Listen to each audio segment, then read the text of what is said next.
Hey diddle diddle, he's split down the middle. Here's your look at the McFarlane toys. Batman 66, Two-Face.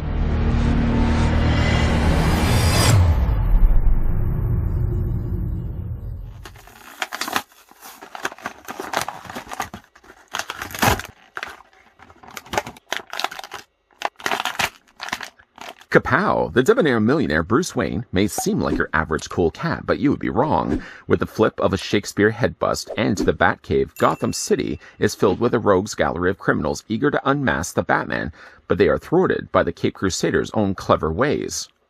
While the Cape Crusader is dealing with double trouble, I'd like to thank the folks over at McFarlane Toys that did provide this sample of the Batman 66 Two-Face that we can have a look at in this video.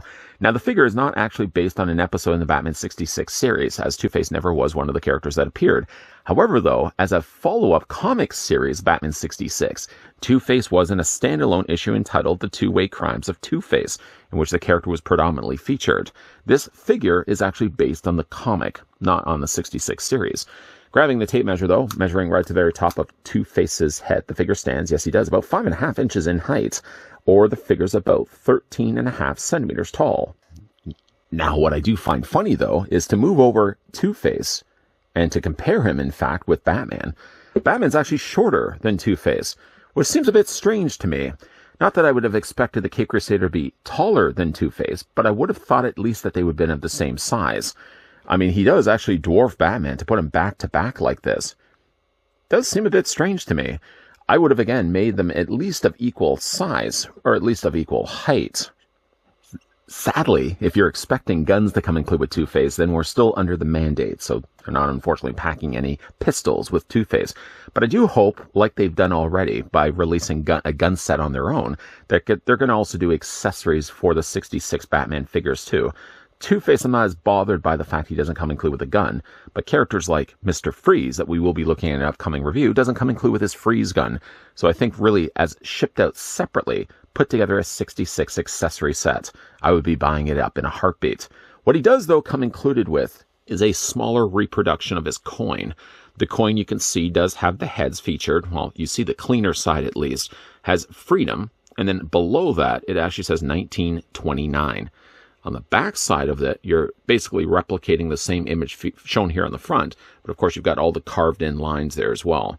The coin itself is made of plastic. The plastic itself seems almost like rubbery.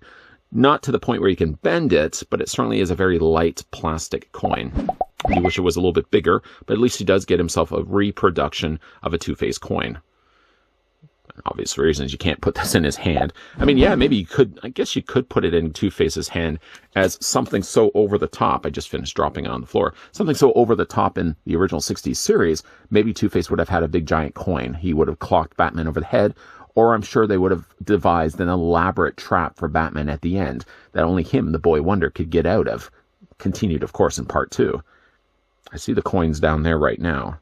Do I need to reach it? Let's see if I can actually grab it. I can almost grab... Oh. There it is. There it is. But I guess, yeah, you could technically put the coin into Two-Face's hand. He doesn't really have the means to twist his hand. Oh, maybe he does. Maybe he does. The joint was just really tight on this figure. I didn't think it was possible. I guess you could really display him with it. It kind of actually looks like he's holding more of a pizza pan than an actual coin. Again, I kind of wish he could have come included with guns, but it's okay the fact that he doesn't. Getting a closer look, though, at Two-Face.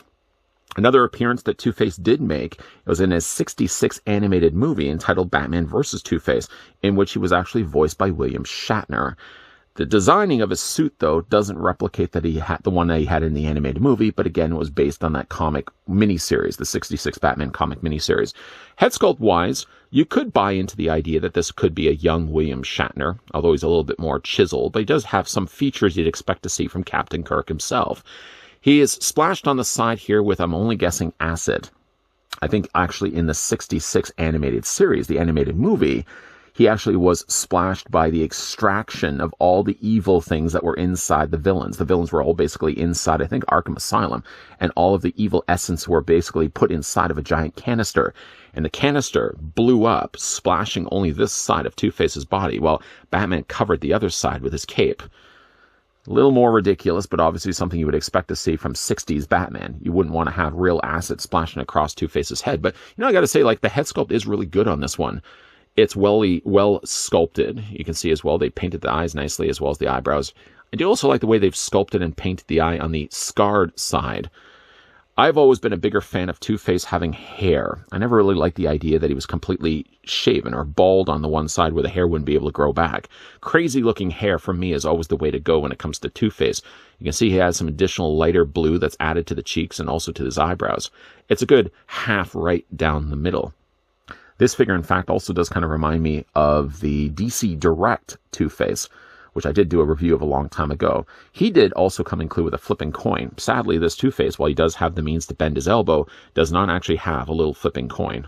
I guess I could probably use the one that came included with the DC Direct one, but I kind of like the one having that be displayed, obviously, with the figure that it belonged with in the first place. What he does get, though, instead, is sort of a tuxedo. One side is very smooth and black and very shiny.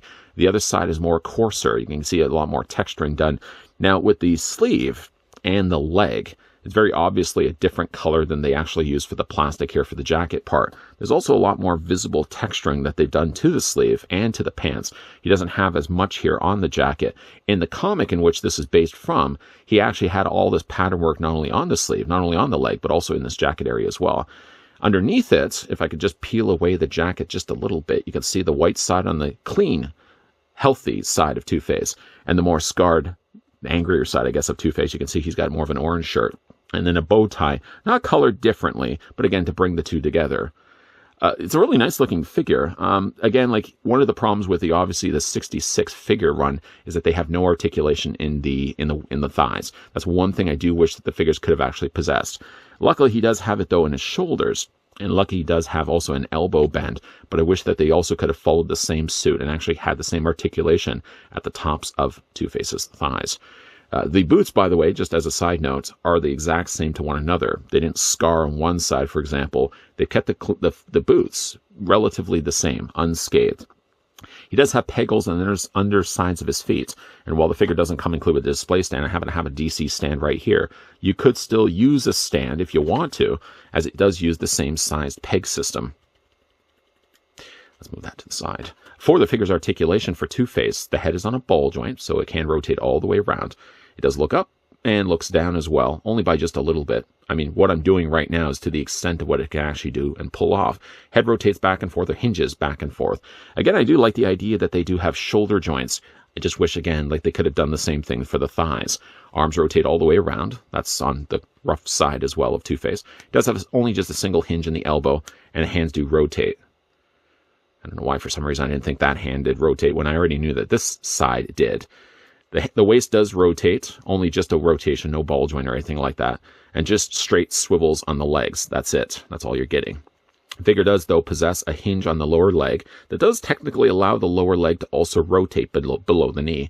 And the figure doesn't seem to have articulation, or just a little bit, if anything, on his feet himself, or on the feet themselves.